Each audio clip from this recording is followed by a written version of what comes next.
Ever since you punished and injured Mo Lee, he has become more distant from you. Although you understand the reasons, there's little you can do about it. A month later, you return to the East U Divine Realm, preparing to solidify your cultivation. Host, Emoli's low affection towards you is highly likely to lead to your death.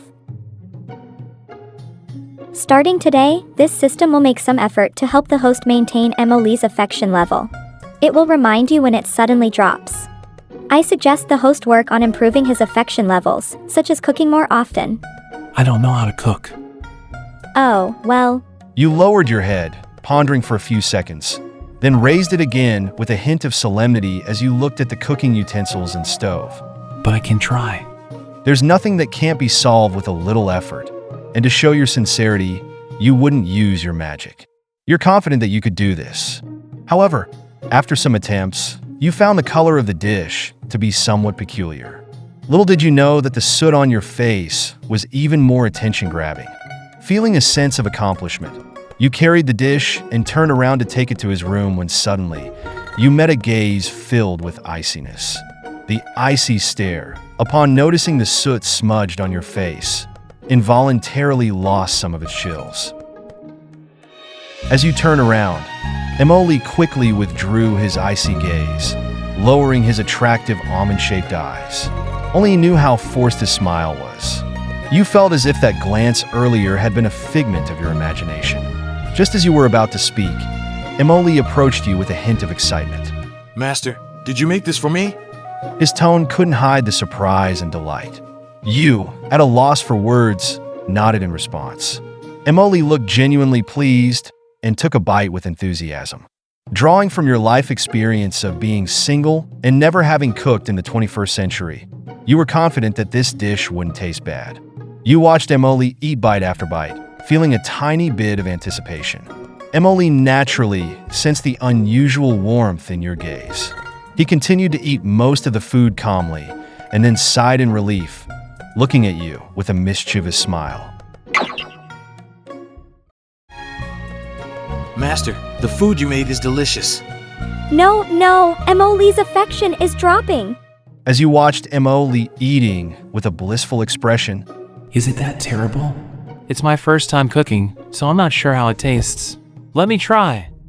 upon hearing your words, Emoli's expression shifted slightly, and he reached out to stop your hand. Master made this for me, so naturally, I have to finish it. It looks like I'll have to find a way to improve his affection. You rubbed your temples, feeling a headache coming on. Emily, remember to wake up early tomorrow for your mental cultivation. I'll leave you to rest for now. Emoli nodded, then glanced at your dirty, soot-covered face with a slight frown, thinking that you would embarrass yourself going out like this. Do you want Emoli to remind you? Emoli looked at the dark dish on the table and, almost absent-mindedly, spoke up. Master, close your eyes. You didn't understand why, but you closed your eyes as he asked. Emoli used magic to remove the soot from your face. Master, it's done. You looked at him with a puzzled expression, as he still appeared quite innocent, as if he hadn't done anything. However, you didn't question it and nodded, leaving the room. As soon as you left, the smile on Emoli's face disappeared. He didn't know why he had done what he just did. Maybe he just didn't want to take revenge on you in such a despicable way. He watched your departure, his deep black eyes filled with complex emotions. We have plenty of time, Master. I'll play my part well. You arrive at the Fengshan Valley, where all you can see are mountains and strange rocks. It's a quiet and cold night, and aside from the silver moon hanging high above, there is no other sound in the valley. It feels completely lifeless, with no sign of any living creature. You stand atop a mountain, gazing at the desolation, feeling a mix of emotions. According to the gods in the temple, this place used to be lush and full of life. However, it has now become this barren and desolate landscape, which is quite lamentable. As you stand there in contemplation, you decide it's time to leave. Just as you're about to turn and depart, you suddenly hear a gust of wind behind you. A gentle breeze rustles your robes, making a soft, whispering sound. As if sensing something, you slowly turn around to see what it might be. Before you stand a young man with snowy white hair and a weathered countenance. Memories in your mind quickly identify him as the wind god, the deity responsible for controlling the winds across the four seas. It is a rare sight for the wind god to appear before anyone, and he has been notably absent from the meetings of the Divine Council for countless years. His sudden appearance prompts you to speak out of politeness. Elder, I didn't mean to disturb you. However, before you can finish your sentence, the wind god interrupts you with a hushed gesture, urging silence. After a moment of silence, he speaks again. Shu, would you be willing to listen to a story, Chin Chen? It has been centuries, and he has lived as a god for countless years. Yet, he has never shared a story that weighs heavily on his heart. Guilt and sorrow seem to have wrapped around him, like an intricate cocoon, haunting his dreams during the midnight hours. You gaze at this young-looking man with a sense of age and wisdom in his eyes, and softly respond with a single word. All right. The wind god stands at the mountaintop, gazing into the distant, secluded, forested valley, his deep and distant gaze seemingly lost in memories. You enter his recollection.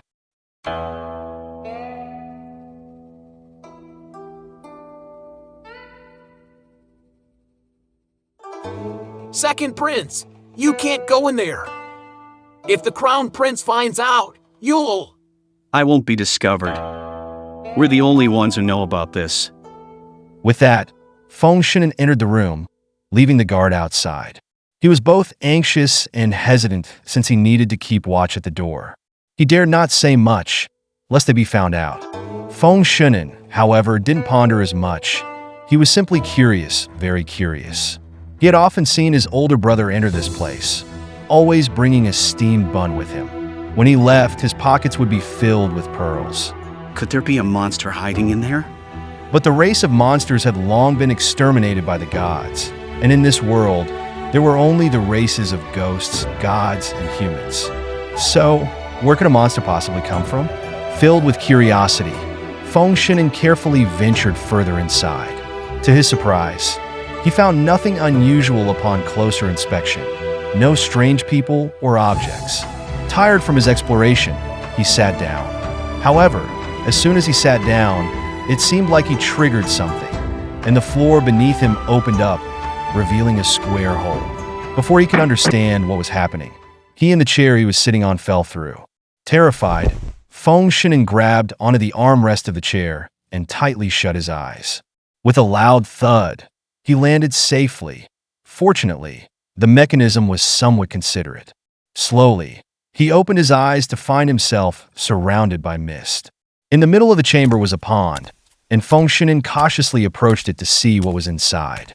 Suddenly, water splashed, and a small head emerged from the pond, with the lower half of the body still submerged. A remarkably cute little girl was frolicking in the water. Who are you? Feng Shinan was rendered speechless, but concerned that the girl might be a spy sent by his elder brother. You don't need to be afraid. Just know that I'm not a bad person. The little girl stared at him with her blue eyes, seemingly trying to determine the truth in his words. Feng Shinan thought she might be suspicious and was about to explain further. But the girl suddenly broke into a big smile, her eyes crescent-shaped like a moon, utterly adorable. With an innocent and cheerful tone, the girl asked, What's a bad person? Can you eat it?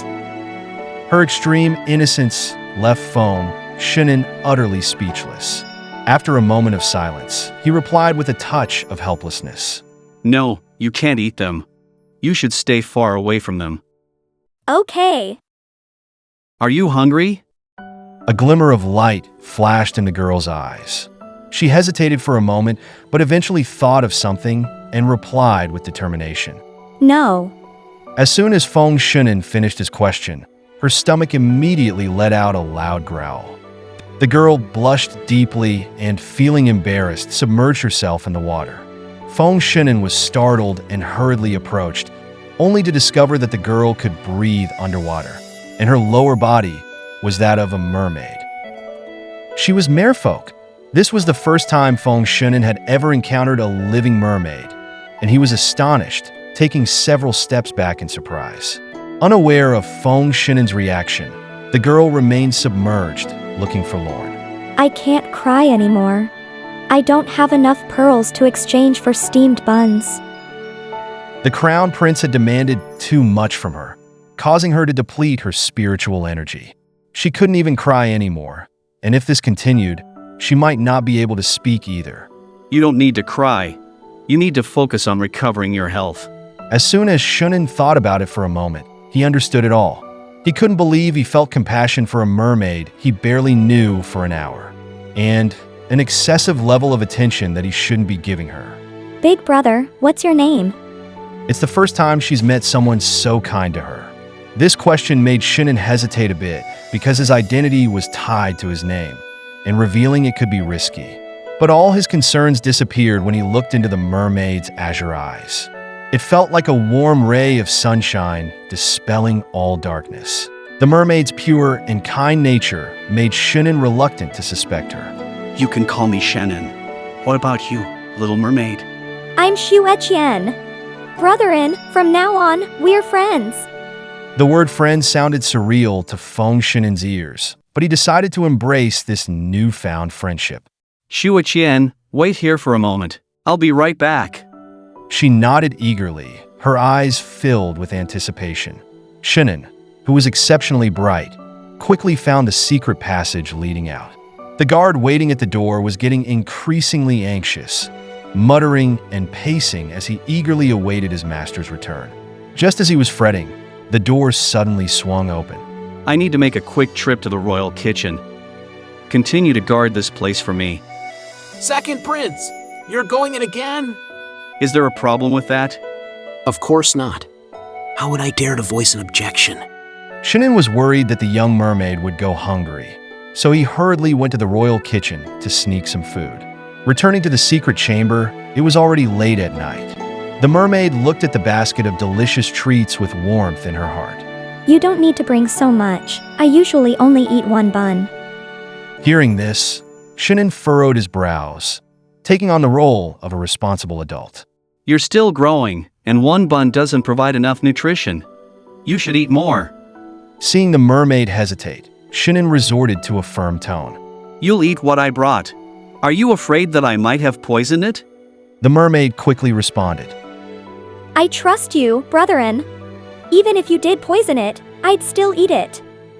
Fearful that he might not believe her, she swam over to his side, picked up the food, and ate it diligently. While eating, she continued to talk to him. Don't be angry.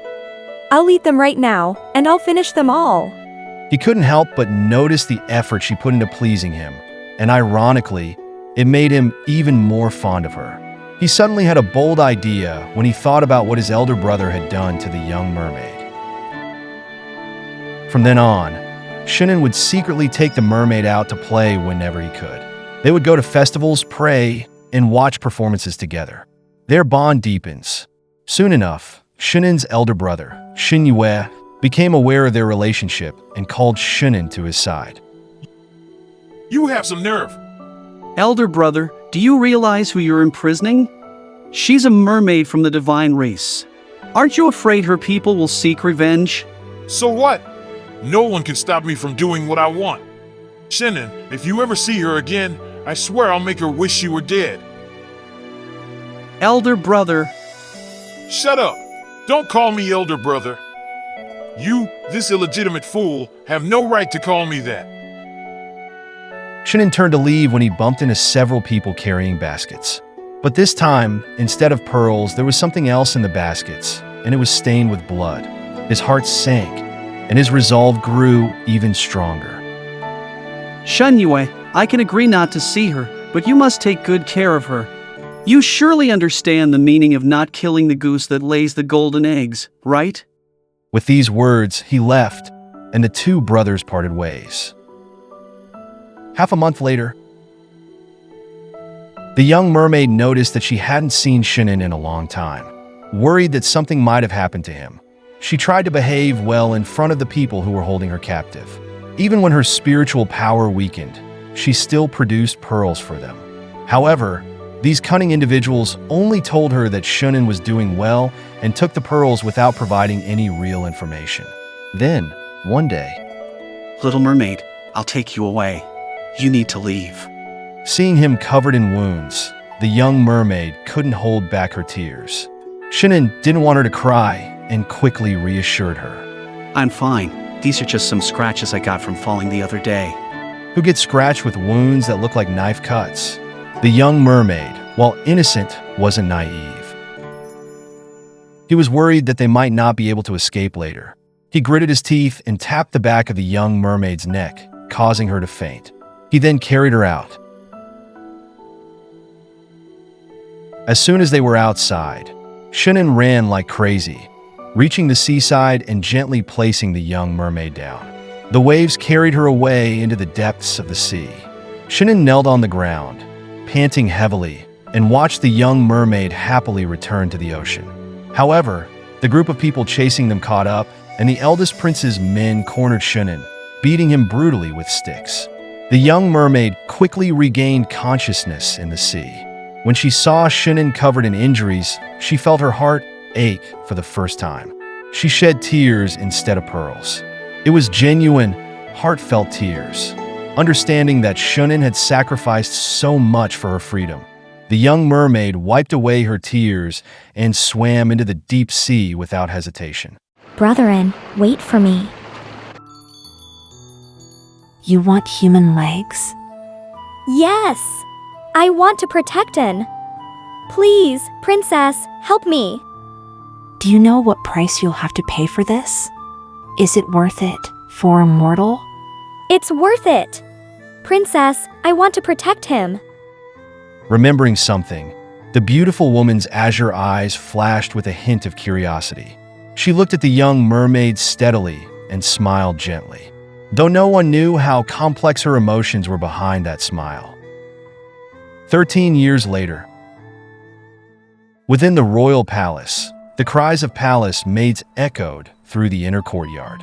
Guards stood behind a man with a strong presence, their eyes coldly observing everything.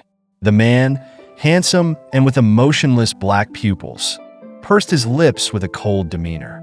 After the punishments had concluded, he spoke in a cold tone. Those who don't obey deserve to die. The words frightened the maids, and they repeatedly begged for mercy, kowtowing. Who would have thought that just a few days ago, these maids were beautiful women waiting for a favor? Originally, everything was peaceful, but someone accidentally revealed the truth. What truth? That these beautiful women were nothing more than bait for Shunin. They would be given to him to be bitten to death. According to the witch doctor, Shunin had to kill over 100 charming women to cure his bone-devouring disease. Initially, because of this illness, the courtiers believed he was unfit to be the ruler, leading to the first prince being favored for the throne. As for who poisoned him, everyone had their suspicions. These beautiful women would never willingly choose death. They would rather become slaves serving someone else than be bitten to death. Hearing their pleas, Shunin felt nothing but annoyance. Shut up! He said and then turned away. The guards followed him cautiously. Once out of sight from others, one of the guards spoke up. My prince, tomorrow is the 15th. The words were vague, but Shunin understood their meaning. Every time 15th day of the month, his illness would flare up, and he needed to kill. To be honest, he could easily decide the fate of these women, but he couldn't bear it anymore. I know. This time, I won't be so soft-hearted. Sometimes Shunin hated his kindness, which had turned him into a puppet-like lord, constantly constrained by his so-called goodwill, and leaving his fate at the mercy of other people.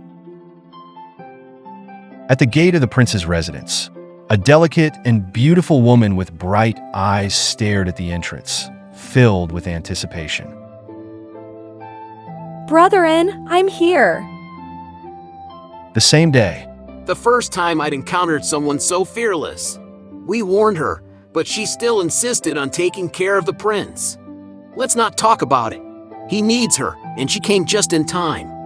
It's a pity that such a beautiful face will go to waste. She's even more beautiful than the top courtesan. inside the room, Shin'en frowned as he looked at the beautiful woman who had come to take care of him with a silly expression. Who allowed you to come? I came on my own. Aren't you afraid of me? After all, he was aware of the rumors about him outside. People believed he was a terrifying monster who even ate humans. Anyone would be afraid, right? Her response, however, took him by surprise. Not at all. Shin'en gazed into her beautiful blue eyes, a sense of déjà vu slowly rising within him. A strange and unfamiliar emotion began to overwhelm him. As he felt his illness about to flare up, he found himself in a state of panic for the first time. I don't care. Get out. If it were an ordinary woman, being spoken to so harshly might have sent her running back home that very night. But this woman was different. This time, I won't leave. Even if you drive me away, I won't go. She felt very familiar to him, an unforgettable familiarity, and deep down, he felt that someone very important to him had been forgotten, but he just couldn't remember. Suddenly, a headache struck him. Shin'en clutched his head, murmuring, "It hurts so much. How could it not hurt?" During these bouts, his brain would ache intensely, as if thousands of insects were devouring it, torturing his nerves.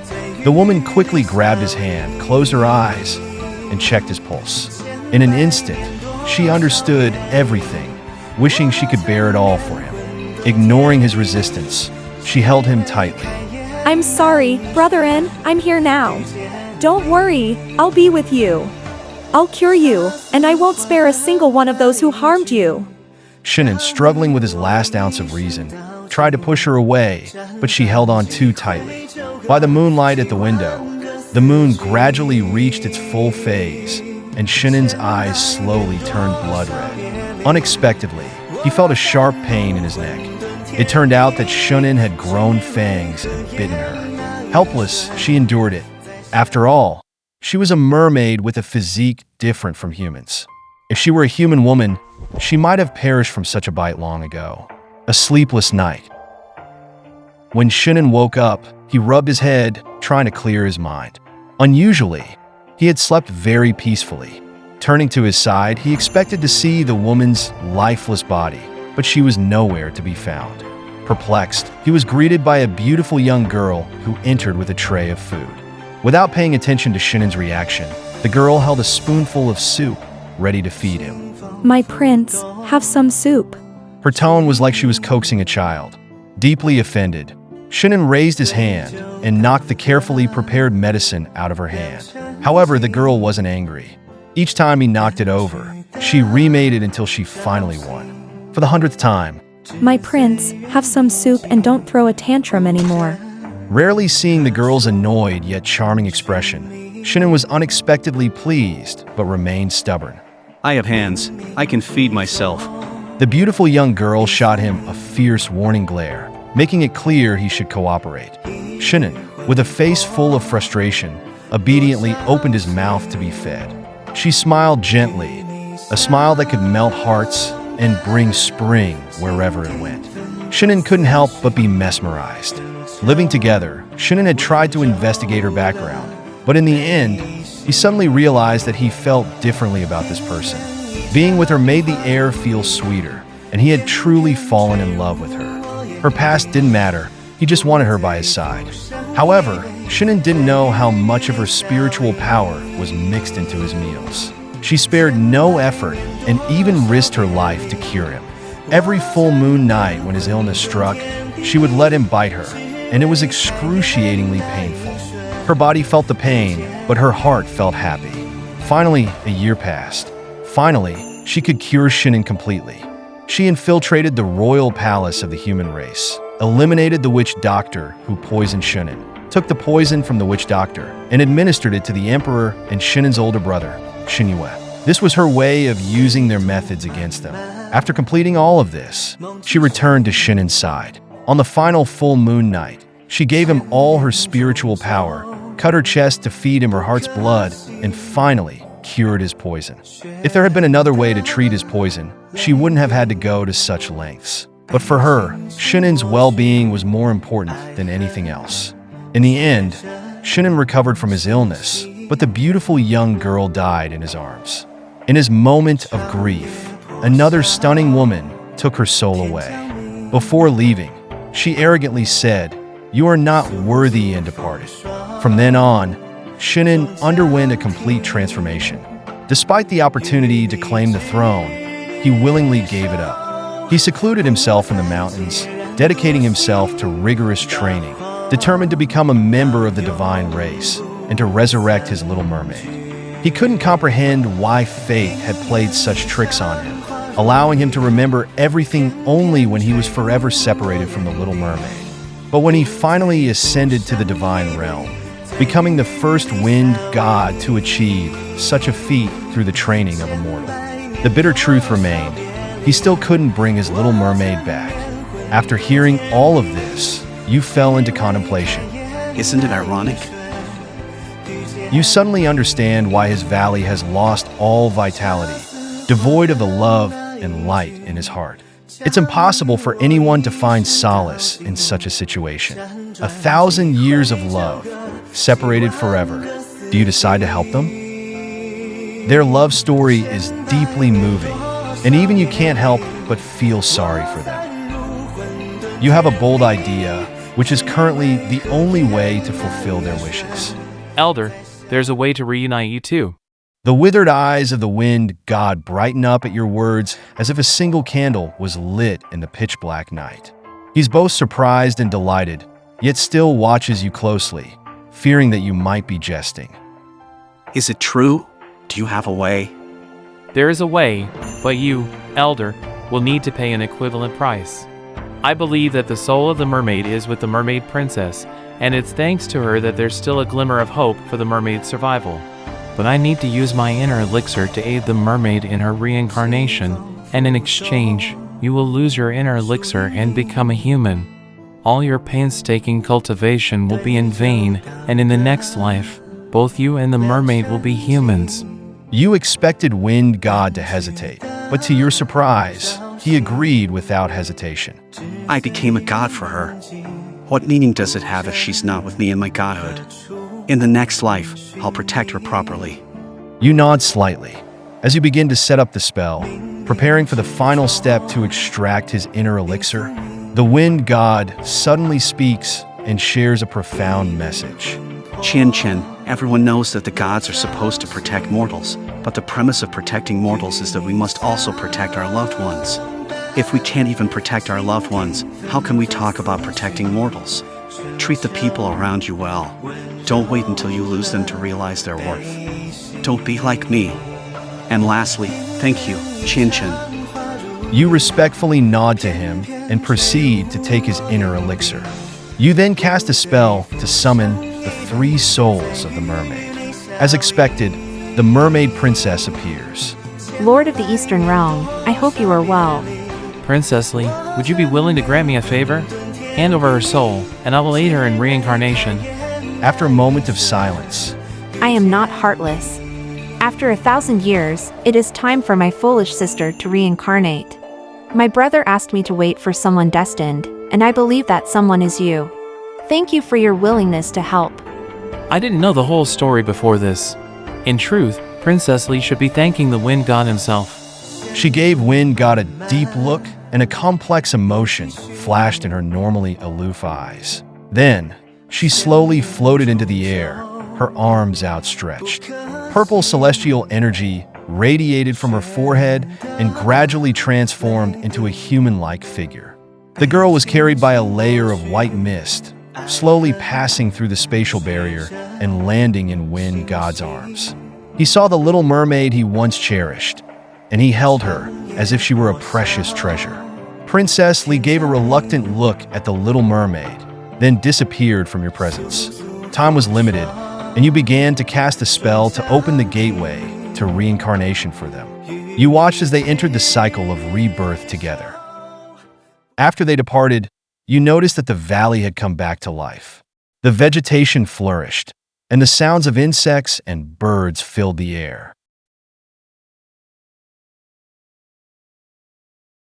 You've been in this unfamiliar world for a while now, adapting and blending in with remarkable ease. You're no longer the person you used to be, you're gradually becoming more like a revered master of cultivation. Your original purpose, however, remains unchanged. Since your goal is to ensure he doesn't die, the only way is to strengthen his cultivation before forging the ghostly spirit and taking over all his inner energy and spells. Originally, Lu Qinshan had planned to take over Mo Li's ghostly spirit for personal gain. Now, you have the same option, but you don't intend to harm others for your benefit. As long as you incapacitate him, no longer posing a threat to this entire space-time, you can consider your mission complete and choose to return to the 22nd century. For some reason, despite knowing everything that's written in the book, you still have a vague sense of unease. You open the forbidden book, carefully searching for ways to enhance Mo Li's cultivation. Finally, you find it and you see the forbidden phrase. Inheritance of ghostly power. Throughout generations, the Ghost Clan has always had to undergo various trials to gain the power of the Ghost King. The methods of obtaining it vary. The previous Ghost King gained recognition by slaying 100 evil beasts to obtain the power of the Ghost King. But what about the current one? You close your eyes and search your memory for relevant information. Finally, 100 steps of kowtowing? the Ghost Clan is known for its pride, and they hold disdain for acts of submission, with 100 steps of kowtowing symbolizing complete servitude. It means that the successor to the current Ghost King must humbly pray for strength and eternal life in the most submissive manner imaginable. 100 steps of kowtowing, 1 step, 1 kneel, 1 bow. Do you think Mo Li is willing to be so humble? You close the book, feeling complex emotions. Nowadays, nothing seems easy, but it's to be expected. Just as you are lost in thought, a familiar voice speaks up behind you. It's rare to see senior brother in such distress, adding a bit of liveliness to your usual self. The Moon Goddess, your nominal junior sister, has a gentle personality. You both started your cultivation journey together as disciples and later became leaders in the divine realm. She is your right-hand woman when it comes to managing the Eastern realm. You remain silent as the Moon Goddess' gaze falls on the book in your hand. She approaches and carefully inspects it. You don't bother to hide the book as it's not that big of a deal. She continues to examine it, and seeing your calm demeanor, she appears surprised. I haven't seen you in a few days, and you've changed quite a bit. The old you didn't have such a good temper. She remarks, leaving you unsure if it's a compliment or a criticism. I'm just being objective. After all, the Moon Goddess isn't a stranger, and the original host didn't put on much of a facade in front of her. The original host had a cold, arrogant personality and was fond of making unilateral decisions. Is it because of Emoli that senior brother is reading this forbidden book? You nod. He was severely injured because of me, and it wouldn't be right to just ignore it.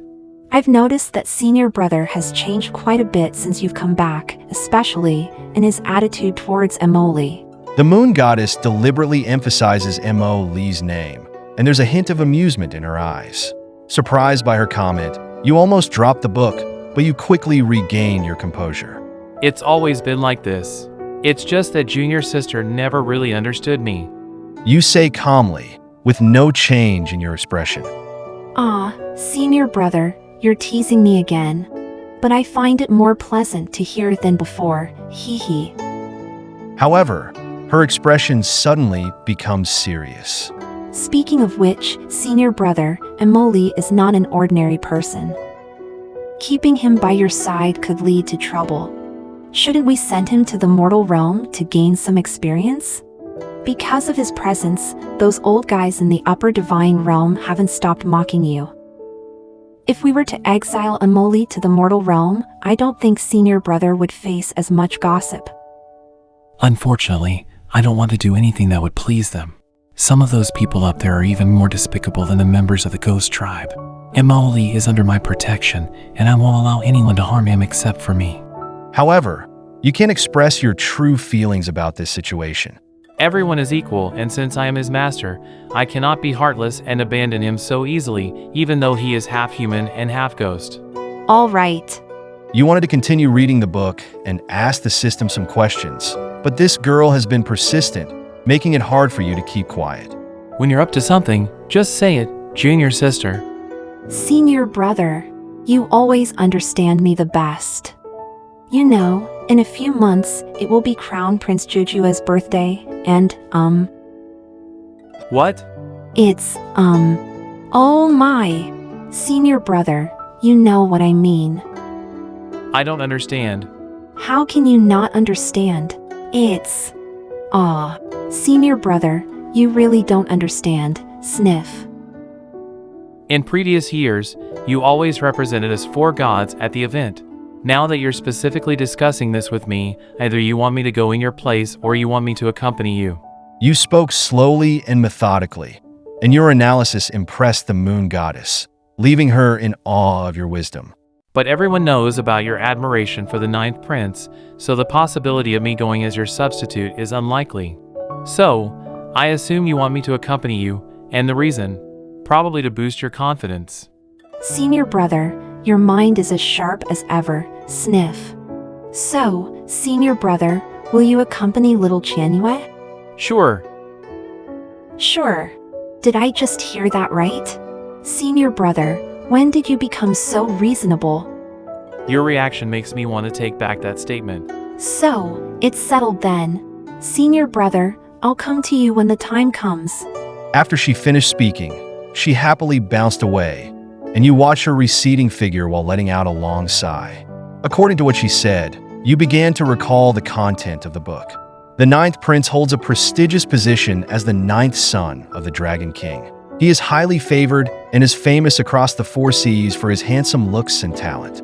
At a young age, he effortlessly captured the hearts of young women from all 3 realms. He's also known as the Heartthrob. As the story goes, after Mo Li became the Ghost King, he quickly wreaked havoc across the 3 realms. The Dragon Clan, being a part of the Divine Realm, was not spared either, but at least their bodies remained intact. After Mo Li unleashed his monstrous reign of terror, the 9th prince was the only one in the 3 realms who dared to stand up to him. Mo Li eventually defeated him in a fierce battle using his unique bloodline.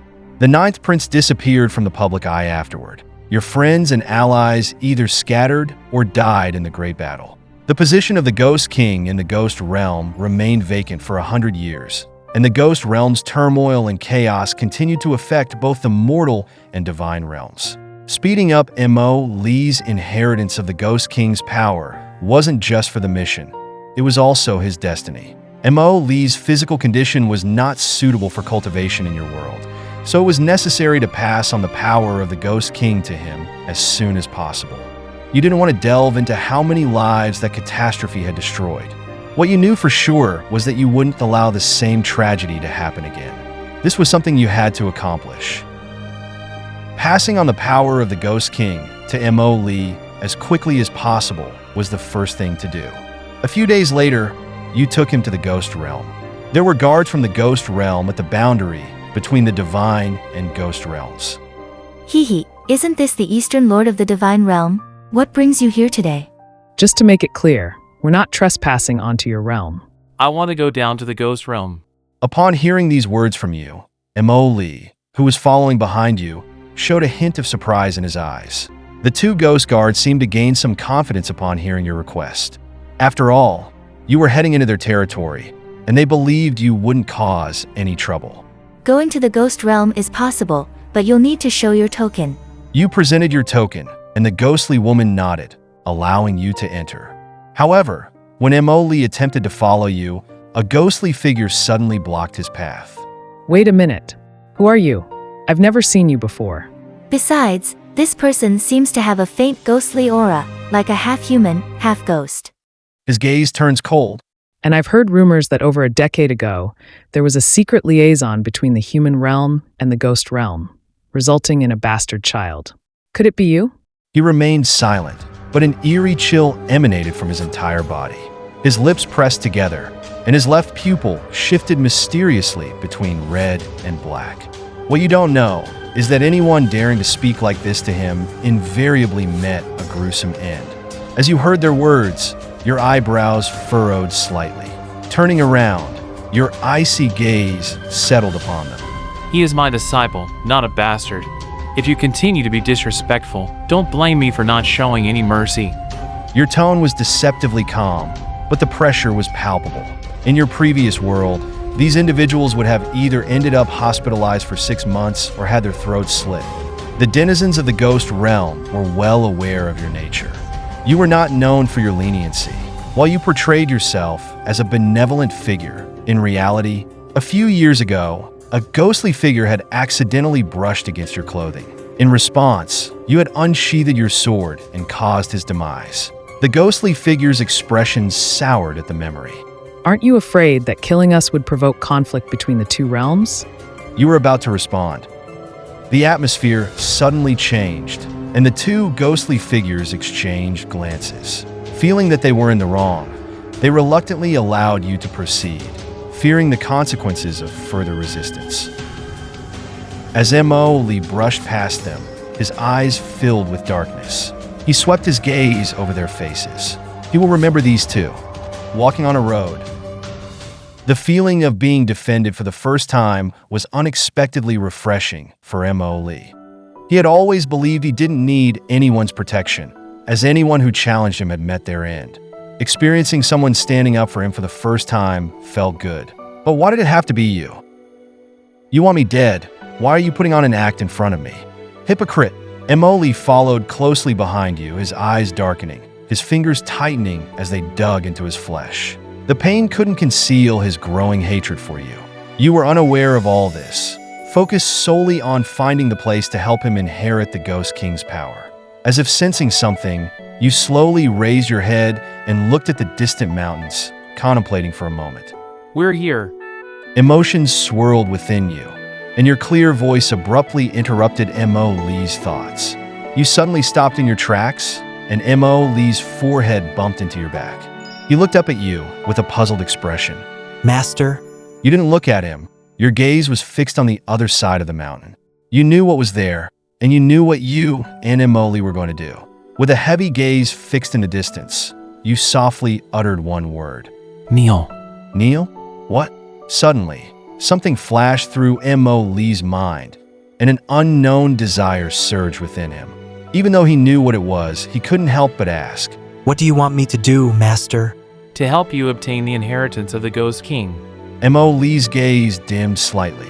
You need to perform 100 steps of kowtowing. Take 1 step, kneel, then bow, without missing a single step. Okay. Surprisingly, he agreed so readily, and you were somewhat taken aback. Given his personality, he should have been quite resistant. Performing 100 steps of kowtowing might seem simple, but it tested one's determination and endurance greatly. Over time, those who lacked stamina could faint. To protect him, you walked behind him the whole way, guarding against any other ghostly beings who might take advantage of the situation. Infighting and the consumption of ghostly energy were common occurrences in the ghost world. As the both of you approached a mountain peak, an elderly man appeared. The old man's face was wrinkled, and his fingers resembled dried bones. When he saw you two, a glimmer of light appeared in his eyes. Young man, please help me. An old man like me can hardly walk anymore. You were surprised to find a ghost elder in this remote wilderness.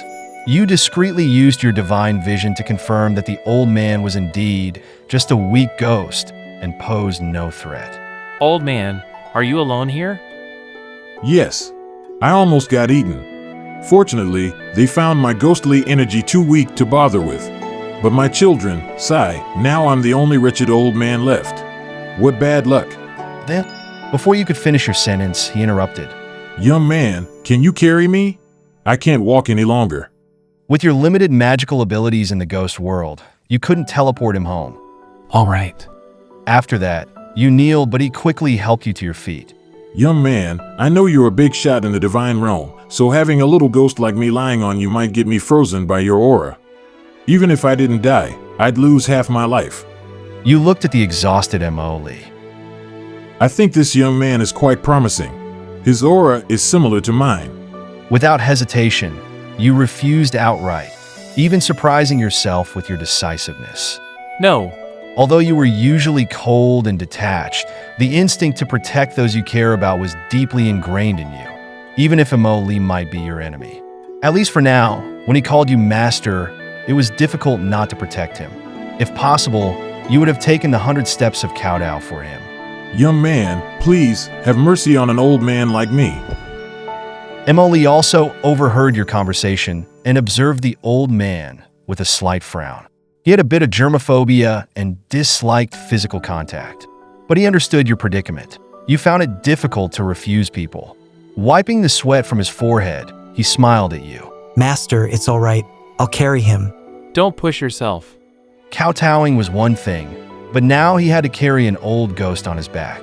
The old man was delighted and took advantage of M.O. Lee's kneeling position to jump onto his back with the agility of a monkey. His movements were even swifter. M.O. Lee carefully considered the weight and found it relatively light at first. However, as they got closer to the Ghost King Temple, he began to feel the burden increasing. He struggled to carry the old man, but he didn't want you to notice his difficulties. He even cast an illusion spell to obscure your vision. By the time they reached the 100th step, the old ghost on M.O. Lee's back had become as heavy as a gigantic stone statue. M.O. Lee gritted his teeth, and every step he took left deep footprints. There were traces of blood at the corners of his lips. When they reached the Ghost King Temple, M.O. Lee suddenly felt lighter as the old ghost disappeared from his back. Emily, are you still able to walk? Master, I'm fine. You don't need to worry about me. He's gone. Let's continue forward. All right.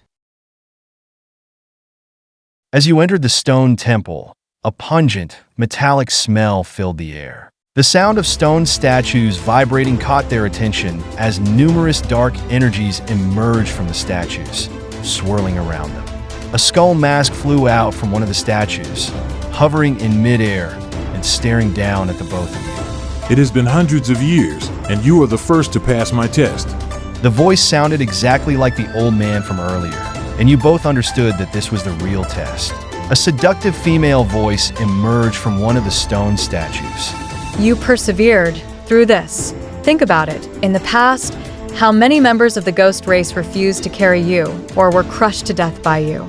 Seeing that red entity, a hint of surprise flashed in your eyes. You knew what it was, a seductive spirit with a lustful ghost attached to it. One of the rare 5 ghost spirits that had found its way into the ghost realm. Emily, take a step forward. Emily looked back at you, and you nodded slightly, indicating for him to step forward. The red entity of ghostly energy circled M.O. Lee repeatedly before returning to the air. He's not a pure-blooded ghost. How can someone who's half human and half ghost inherit the power of our Ghost King? His expression darkens. You speak up. If I recall correctly, the first Ghost King was also a fallen god, wasn't he? How dare you!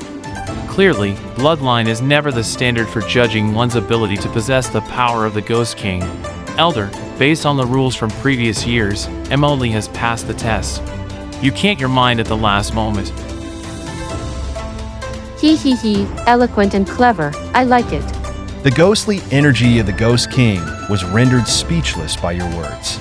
Well, all right, I am not a deceitful ghost. Let your disciple make good use of our clan's power, and don't let me down. You nodded slightly, and the Ghost King's energy nodded in satisfaction.